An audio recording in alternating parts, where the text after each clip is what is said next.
Hello friends, उम्मीद है आप लोग की पढ़ाई अच्छी चल रही होगी। हम लोग क्या कर रहे थे, हम लोग यूपीएससी का पीवाईक्यू कर रहे थे। और समझिए हम लोग मेडिवल इंडिया मध्यकालीन भारत का कर रहे हैं। ठीक है फ्रेंड्स, प्लेलिस्ट में आपको सब मिल जाएगा। देखिए 2019 का हम लोग कर रहे हैं। ठीक है, देखिए 2017 है ना फ्रेंड्स, 2017 और 2018।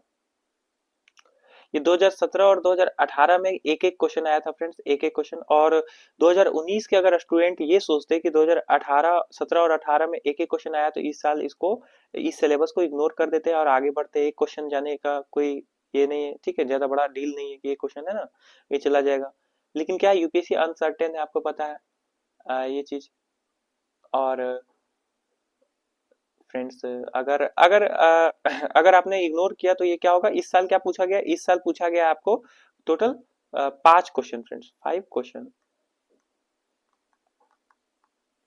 तो 5 क्वेश्चन पूछा गया है। देखा आपने, अगर अगर आप छोड़ते हैं, अगर इस ये सोच के कि एक क्वेश्चन आएगा तो ये आप फिर गलती कर रहे हैं। ठीक है, तो आप यहाँ क्वेश्चन सीधा आइए बनाने का कोशिश करिए और इसको नोट्स करते चलिए। ठीक है फ्रेंड्स, आपको ये बहुत एनालाइज आएगा। 1995 से आप क्या करिए 2025 तक नोट्स बनाते चलिए। ठीक है, पूरा प्लेलिस्ट आपको मिलेगा। ठीक है, वहां पे जाइए देखिए चैनल में।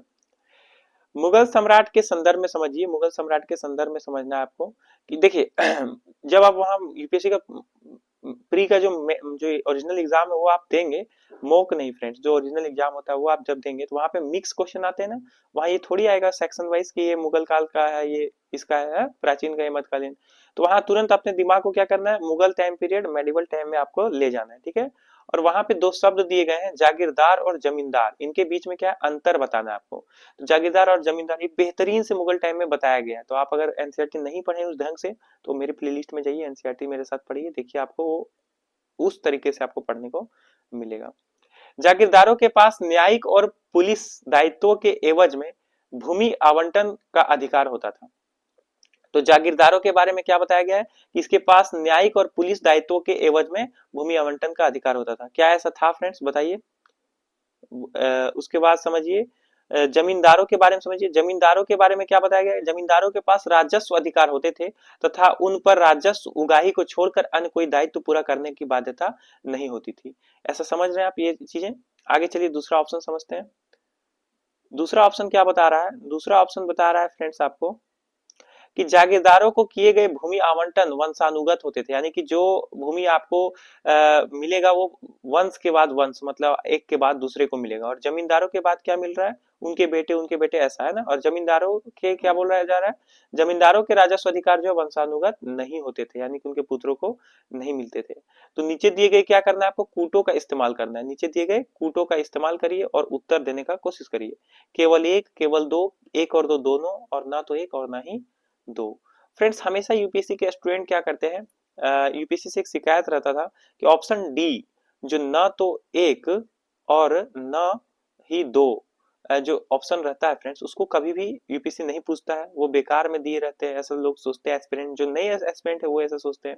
तो यूपीएससी ने इस बार क्या किया है 2019 में, आपको ये भर भर के दिया है, न तो एक और न तो दो इसका आंसर हो जाएगा। ठीक है फ्रेंड्स, ये आप समझ रहे हैं, इसका आंसर क्या हो जाएगा, न तो एक और न तो दो। इसलिए क्या है कि आप बेसिक से पढ़िए, जागीरदार और जमींदार के बारे में जब बताया गया है तो वहां पर पढ़ के आप क्लियरिटी रखिए कि क्या ऐसा था कहानी। इतने बड़े बड़े कथनों को देख के आप कंफ्यूज हो जाएंगे एग्जाम में, और फिर आप क्या खोजेंगे, आप खोजेंगे ये तो आंसर होता ही नहीं है, अब इनमें से आप कंफ्यूज हो रहे हैं कि क्या है क्या नहीं। ठीक है फ्रेंड, तो ऐसा नहीं है, ये भी आंसर आया जाता है। ठीक है, ना तो एक ना तो दो। ठीक है, वॉइस क्लियर जा रही फ्रेंड्स। चलिए देखिए आगे, इसका थोड़ा व्याख्या समझिए, व्याख्याओं को ध्यान से समझिए कुछ चीजों को। आइए थोड़ा व्याख्या समझते हैं। मुगल प्रशासन प्रणाली में शासन का अधिपति बादशाह कहलाता था। तो मुख्य कौन होता था, बादशाह। ठीक है, बादशाह प्रधान सेनापति, सर्वोच्च न्यायदाता व इस्लाम का संरक्षक होता था। तो फर्स्ट में कौन आता था, आपको बादशाह आता था। ठीक है, और बादशाह क्या है, सेनापति है, सर्वोच्च न्यायदाता है, न्याय देने वाला है, और इस्लाम का संरक्षक है। बादशाह के बाद कौन आता था फ्रेंड्स, बादशाह के बाद आता था काजी। बादशाह के बाद दूसरा नंबर पे आता था काजी। काजी जो है मुख्य न्यायाधीश होता था। ये क्या होता था, मुख्य न्यायाधीश। आप उम्मीद करो आप लिखते चल रहे, ठीक है, ये चीजें क्लियरिटी के साथ ऑप्शन पीवाईक्यू के साथ ही आपको समझ आएगा। ठीक है, काजी उल कुज्जात फौजदारी मुकदमों का फैसला इस्लामी कानूनों के अनुसार करता था। तो जो काजी था ये इस्लामी कानूनों से सभी चीजों का फैसला करता था। ठीक है फ्रेंड्स, ये चीज आप समझ गए। गौरतलब है कि सर्द व काजी, जो सर्द और काजी ये दो टर्म दिए गए हैं फ्रेंड्स, सर्द और काजी इसको लिखिए, सर्द और काजी मनसबदारी से नहीं जोड़ा गया। ठीक है फ्रेंड्स, इसको नहीं जोड़ा गया, आप ये लिख लिए। आगे चलिए समझिए चीजों को। मनसबदार, मनसबदार को नकद और जागीर दोनों रूपों में पारिश्रमिक दिया जाता था। तो मनसबदार जो है उनको नगद और जागीर दोनों रूप में पैसे दिए जाते थे, मतलब उनको उनके कामों के बदले जो एवज में मिलता है मजदूरी वो ऐसे मिलता था। ठीक है फ्रेंड्स, पारिश्रमिक दिया जाता था नगद और। तो जब मनसबदारों को जागीर दी जाती थी तो उन्हें जागीरदार कहा जाता था। ठीक है फ्रेंड्स, मनसबदारों को अगर जागीर दी जाएगी तो उसको क्या कहा जाएगा, जागीरदार कहा जाएगा। अतः आप कह सकते हैं, यहाँ समझिए दो चीज दिया गया है, इसको आप एकदम क्लियरली समझिए कि सभी जागीरदार मनसबदार थे। ठीक है फ्रेंड्स, सभी जागीरदार मनसबदार थे, किंतु सभी मनसबदार जागीरदार नहीं थे। ठीक है, तो ये चीज आप यहाँ पे नोट कर लीजिए। ठीक है, और फिर आगे समझिए, आगे चीजों को समझते चलिए। इसको लिख रहे हैं आप, जागीरदारों को पुलिस दायित्वों के एवज में भूमि आवंटन का अधिकार प्राप्त होता था, जो इसके सेवा काल तक ही होता था। तो जो भूमि आवंटन किए जाते थे इन जागीरदारों को, ठीक है, पुलिस दायित्वों के एवज में मिलता था, ये जो भूमि आवंटन होती थी, ये जो है ये क्या होता था, ये सेवा काल, मतलब जब तक आप सर्विस टाइम पीरियड तक ही आपको मिलेगा। ठीक है, आगे देखिए। जमींदार अपनी जमीन के मालिक होते थे, जमींदार क्या होते थे, अपने जमीन के मालिक होते थे। इनका कार्य अपने प्रभाव क्षेत्र, जो जो कार्य क्षेत्र, अपने प्रभाव का क्षेत्र जो है, जमींदार का जो क्षेत्र है उसमें भू राजस्व संग्रह करना था। ठीक है फ्रेंड्स, भू राजस्व संग्रह। तो आज जो भू राजस्व संग्रह करता है वो कौन होता है फ्रेंड्स, तो जमीन जागीरदार मतलब वही होता है जो आज जो वो टैक्स जमा करता है फ्रेंड्स, वो समझ रहे हैं फ्रेंड्स। तो यह देखिए, राज्य का को देना होता था, तो ये क्या करता था, टैक्स जमा करके वो क्या करता था, राज्य को देता था। इसके बदले में उन्हें वित्तीय मुआवजा मिलती थी, जिससे राजस्व अधिकांश वंशानुगत होते थे। और ये क्या होता था, राजस्व इसके अधिकांश वंशानुगत होते थे, उनके बेटे फिर उनके बेटे ऐसे करके। ठीक है, वंशानुगत इसे कहा जाता है, समझ रहे। कोई भी टर्म में आपको समझने में दिक्कत है कमेंट करिएगा, मैं बाद में उसका आंसर दे दूंगा। ठीक है, हालांकि और जो क्वेश्चन किया जाता है वीडियोस में आप उसको सॉल्व करिए, इससे आपका ये बढ़ेगा फ्रेंड्स। और जो सर्च करने को कहा जाएगा उसको भी करिए, ताकि आप एक्टिवली सर्च करने का हैबिट में आप जा पाएंगे।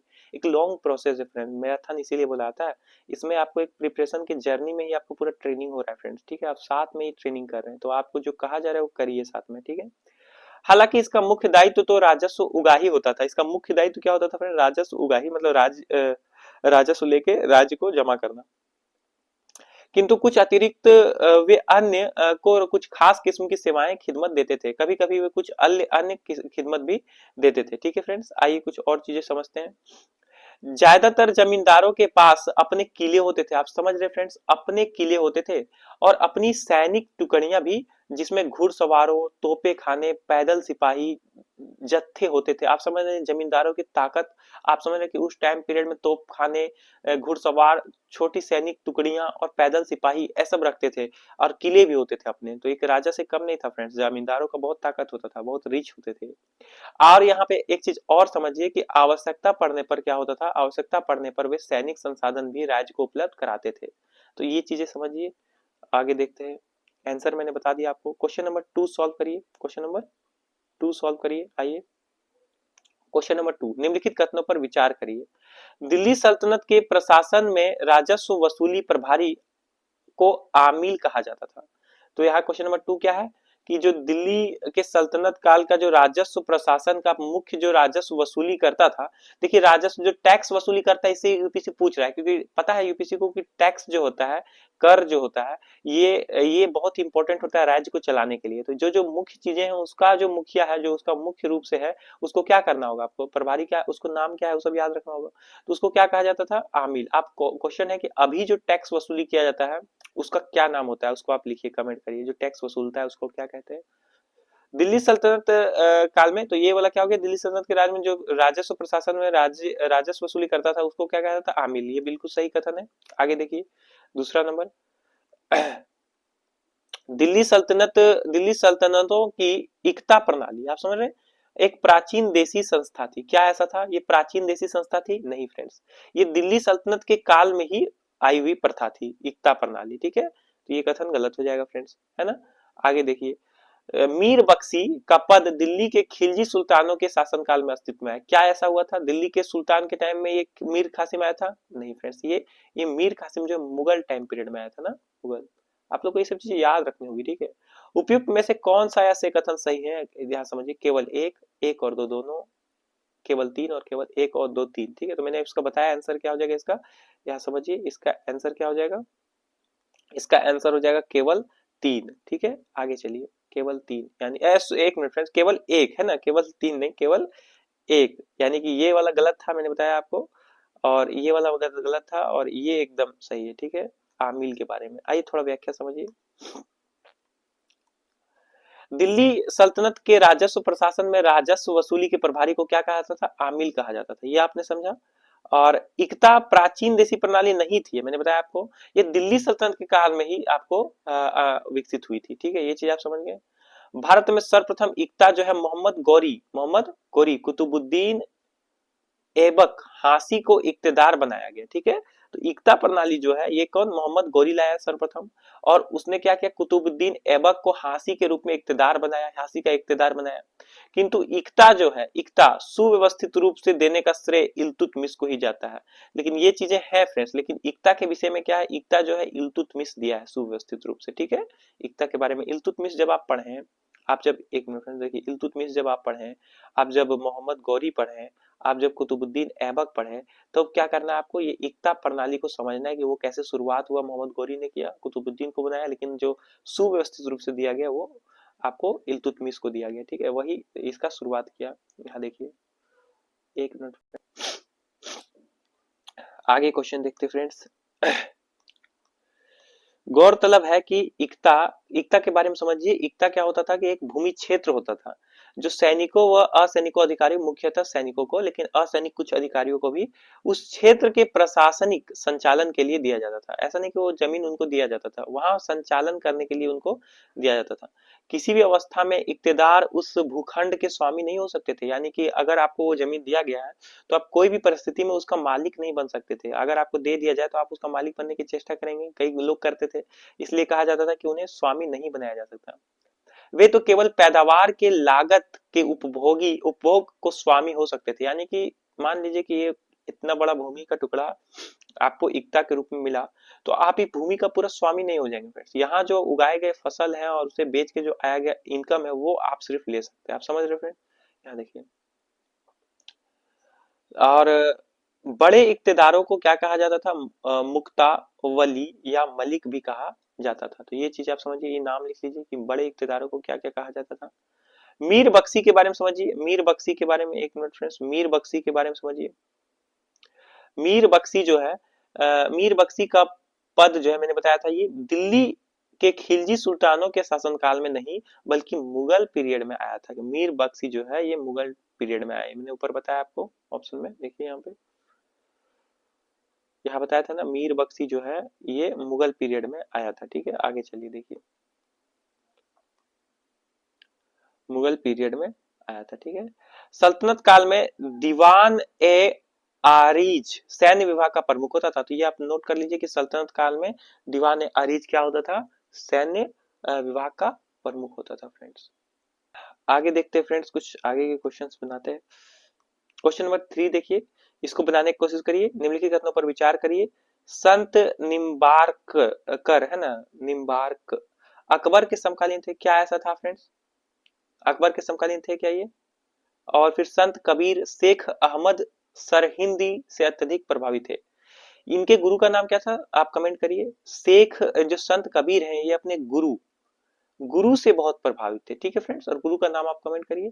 शेख अहमद सिरन से नहीं थे, यानी कि क्या हो जाएगा इसका कथन, केवल एक, केवल दो, केवल एक और दो दोनों, और ना तो एक ना तो दो। तो मैंने बताया आपको यूपीएससी ने ये वाला आंसर बहुत ज्यादा इस बार भर भर के दिया है 2019 में, ना तो एक ना तो दो। आइए थोड़ा एक्सप्लेनेशन समझिए। निम्बाकाचार्य जो है रामानुजाचार्य के समकालीन माना जाता है, और इसका टाइम पीरियड है 11वीं से 12वीं शताब्दी। आप समझ रहे फ्रेंड्स, 11वीं से 12वीं शताब्दी के संत थे। जबकि अकबर का शासनकाल कब से है, 1556 से 1606। तो ये कथन गलत हो जाता है, आप समझ रहे हैं। और कुछ चीजें और समझिए। निम्बार्काचार्य का मत जो है वो द्वैतवाद है, द्वैतवाद है के नाम से जाना जाता है। द्वैतवाद के नाम से जाना जाता है। और ये सारे मतों के जो संत थे इसके बारे में एनसीईआरटी में दिया हुआ है। आप वहाँ टाइम पीरियड के साथ उसको पढ़िए, तब तो आप पहचान पाएगा ना। जैसे आपने पहचाना कि इसका टाइम पीरियड 11वीं और 12वीं शताब्दी था, आपको याद आ गया तुरंत। तो आप क्या करें, क्योंकि आपने एनसीईआरटी मेरे साथ पढ़ा हुआ है, तो आपको क्या आया कि डिटेल आपने देखा कि अकबर का टाइम पीरियड ये है, आपको टाइम पीरियड लिखने का आदत है, हैबिट है, तब क्या करिएगा आप कि यहाँ तुरंत आप इसको गलत कर दीजिएगा, ठीक है। और संत कबीर के बारे में मैंने बताया था, इनके गुरु ये तो लोधी सुल्तान है ना, लोधी सुल्तान सिकंदर लोधी के समकालीन था, ये भी आपको बताया गया है संत कबीर के बारे में एनसीईआरटी में, है ना।